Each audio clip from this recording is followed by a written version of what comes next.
Bienvenue sur Africa 24 dans cette nouvelle édition du QG Weekend. Voici les titres de l'actualité.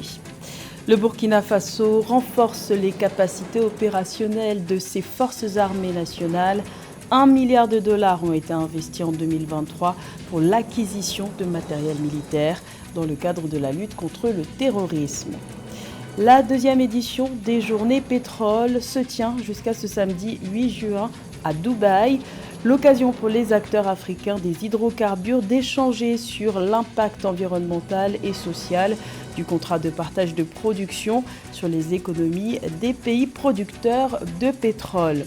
Et le football camerounais en pleine tourmente ne sera pas représenté aux Jeux Olympiques de Paris 2024, mais les Lions indomptables pourront se consoler en se remémorant leurs exploits passés.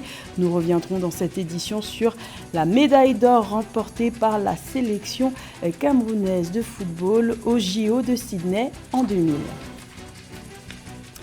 Mais tout d'abord, l'Algérie se prépare à la tenue de son élection présidentielle anticipée fixée au 7 septembre prochain. Ce samedi 8 juin, le corps électoral a été officiellement convoqué conformément aux dispositions prévues par la loi organique de 2021.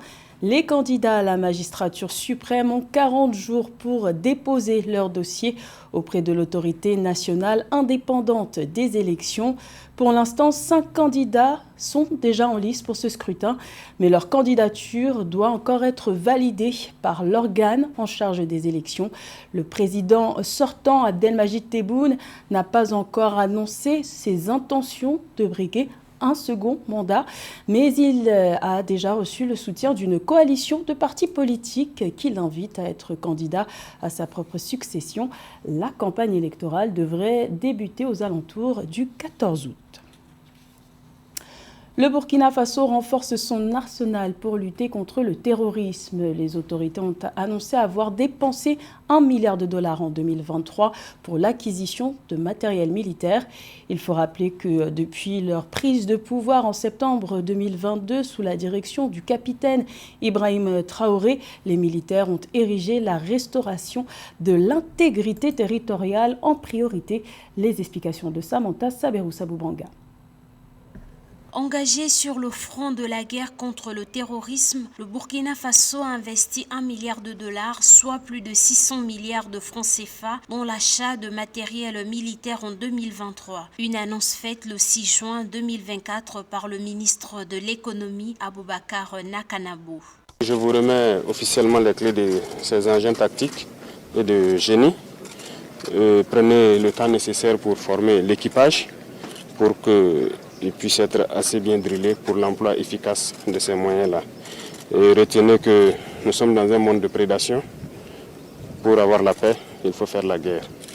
Cette priorité accordée à l'achat d'armes répond à la volonté du gouvernement de transition de mieux équiper l'armée régulière et les volontaires de défense pour la patrie engagés contre le terrorisme. Le manque de matériel militaire était l'un des arguments évoqués par les anciens régimes pour justifier les revers essuyés par les soldats burkinabés face aux terroristes dotés d'armes sophistiquées. Aujourd'hui, l'armée burkinabé, grâce à la volonté politique des nouvelles autorités, dispose du matériel capable de faire le poids sur les champs de bataille. Et cela ne représente ici que la première livraison sur 4 lots.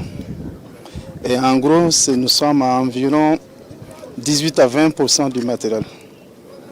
Le reste est à venir. C'est vraiment l'effort qui est fait par les populations burkinabées qui consentent et qui consentent toujours d'énormes efforts sur le plan financier pour appuyer les efforts pour la reconquête et surtout pour l'acquisition de matériel qui accompagne cette reconquête du territoire. Pour le compte de l'année 2024, des moyens financiers colossaux ont déjà été mobilisés pour la même cause. Le président de la transition, Ibrahim Traoré, a remis jeudi 6 juin 2024 un important lot de matériel militaire et de génie aux forces de défense et de sécurité pour appuyer les unités sur le terrain et pour la fortification des camps, Rappelons que le Burkina Faso, théâtre de 2 coups d'État militaires en 2022, est depuis 2015 en proie aux violences djihadistes. Les violences ont fait depuis 8 ans plus de 10 000 morts civils et militaires selon des ONG et plus de 2 millions de déplacés. Également dans l'actualité, en Afrique du Sud, la composition d'un prochain gouvernement d'union nationale s'annonce difficile. L'opposition semble peu convaincue par les propositions émanant de l'ANC. À la suite de longues discussions menées ce 6 juin, le président Cyril Ramaphosa a déclaré vouloir s'associer à une large partie de l'opposition. Problème quand certains leaders comme Julius Malema, leader des combattants pour la liberté économique, refusent de partager le pouvoir avec d'autres formations politiques qualifiées d'ennemis. D'autres, comme le parti de Jacob Zuma, s'opposent à toute discussion avec l'ANC tant que le président Cyril Ramaphosa sera en poste. Rappelons que l'ANC, parti historique au pouvoir depuis 1994, a perdu sa majorité absolue au Parlement pour la première fois en 30 ans lors des élections générales du 29 mai dernier, ce qui l'oblige à former un gouvernement d'union nationale pour gouverner. Les acteurs africains des hydrocarbures sont à Dubaï, aux Émirats arabes unis, dans le cadre de la 2e édition des journées à pétrole qui s'achève ce samedi 8 juin. Pendant 4 jours, les participants ont échangé sur l'impact du contrat de partage de production sur les économies des pays producteurs de pétrole. L'expérience du Tchad, pays membre de l'Organisation des pays producteurs de pétrole, OPEP, depuis 2003, a servi d'illustration pour prendre des mesures préventives sur l'impact environnemental et social. Plus de détails avec notre envoyé spécial à Dubaï, Fatma Nyang. La place de l'impact environnemental et social de l'exploitation pétrolière et gazière dans les contrats de partage de production était au cœur d'une rencontre d'échange tenue en marge des journées pétrole qui se déroulent actuellement à Dubaï. Selon les experts, le contrat de partage de production propose plusieurs réponses en vue de minimiser les dommages environnementaux et garantir une gestion durable des ressources pétrolières et gazières sur le continent africain.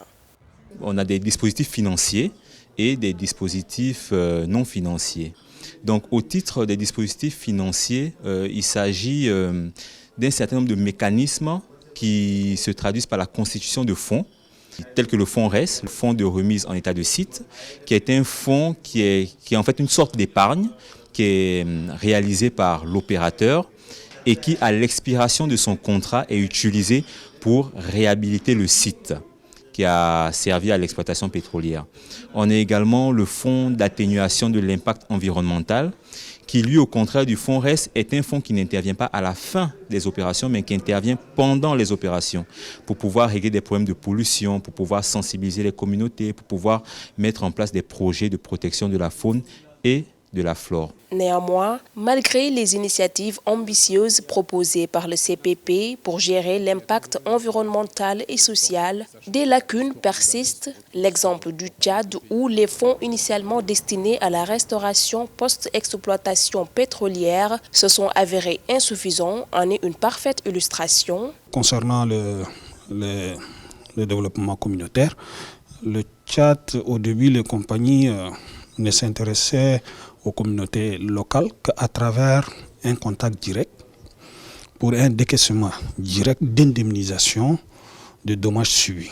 Et on s'est rendu compte que ce système non plus n'est pas intéressant du point de vue économique et structurel, parce que des villageois qui, ne connaissant pas cette mode de vie pécuniaires se sont retrouvés dans une situation de gérer de l'argent alors qu'ils ont perdu tout ce qu'ils avaient comme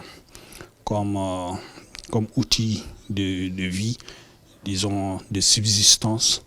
Et en fin de compte, l'argent est terminé et qu'ils se retrouvaient dans des situations que l'État avait du mal à régler. Tenant compte de tout cela, le représentant du Tchad exhorte ainsi les acteurs africains à prendre des mesures préventives dans leurs contrats de partage de production afin d'éviter de reproduire les mêmes erreurs et d'assurer un avenir plus favorable pour leur communauté.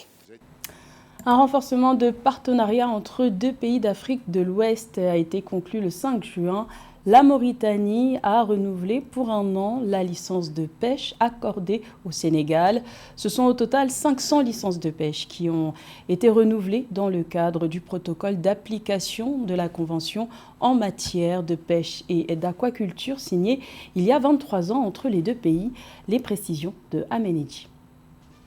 La Mauritanie et le Sénégal ont renouvelé le 5 juin 2024 l'accord de pêche dans le cadre de la Convention en matière de pêche et d'aquaculture signée en 2001. Ceci après que les experts des deux pays aient récemment passé en revue tous les aspects à l'occasion d'une visite de 2 jours effectuée en Mauritanie par Fatou Diouf, la ministre sénégalaise des pêches, des infrastructures maritimes et portuaires. La convention signée entre le Sénégal et la Mauritanie ce 5 juin permet effectivement aux pirogues sénégalaises qui sont dans une grande détresse depuis que des contrats léoniens ont détruit pratiquement les côtes sénégalaises, faisant perdre à ces pêcheurs traditionnels 65% de leurs revenus. Généralement, ils se pavanaient autour des autres côtes des pays frontaliers, mais souvent ils étaient arraisonnés comme en Gambie ou bien en Guinée-Bissau.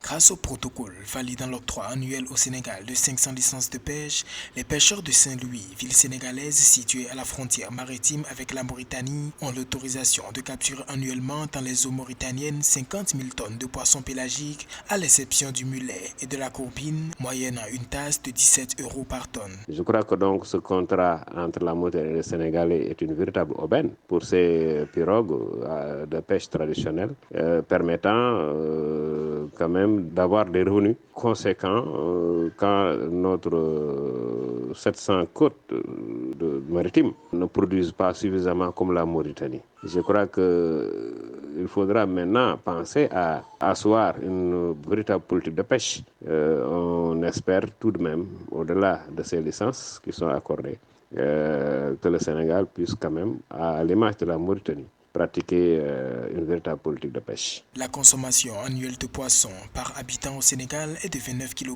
soit 8 fois la consommation moyenne en Mauritanie, selon le partenariat régional pour la conservation de la zone côtière et marine en Afrique de l'Ouest, PRCM. Les captures servent donc à alimenter les marchés du Sénégal. Cette ressource halieutique représente 27% des exportations mauritaniennes au premier trimestre 2024, d'après l'Agence nationale de la statistique et de l'analyse démographique et économique de Mauritanie.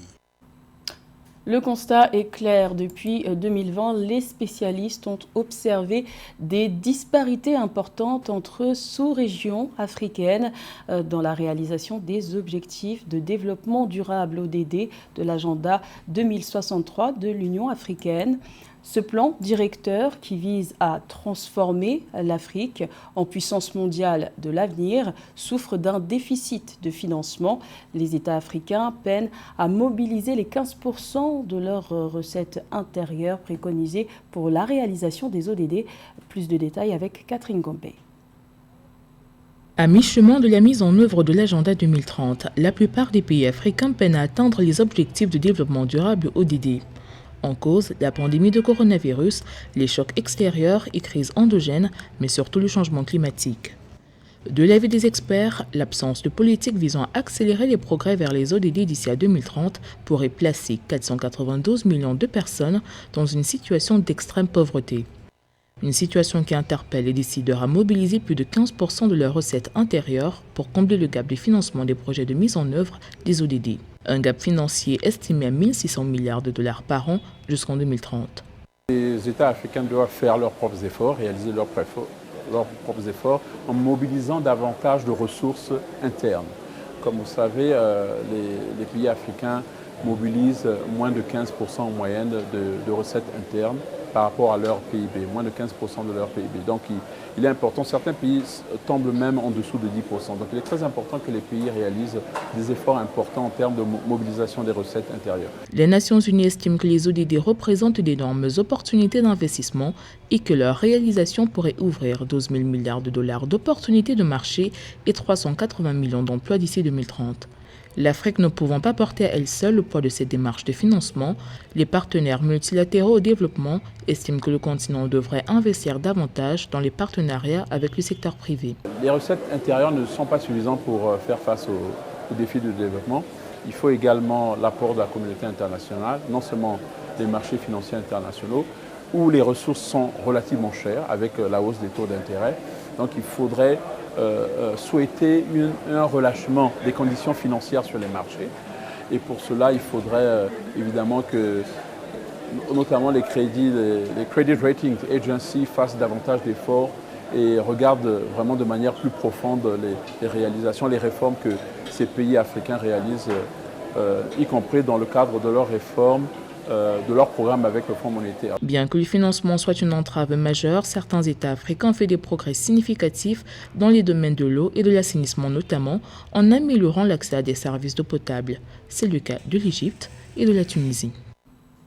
Ils sont deux en Afrique à pouvoir se targuer d'avoir été sacrés champions olympiques de football, le Nigeria en 1996 et le Cameroun en 2000.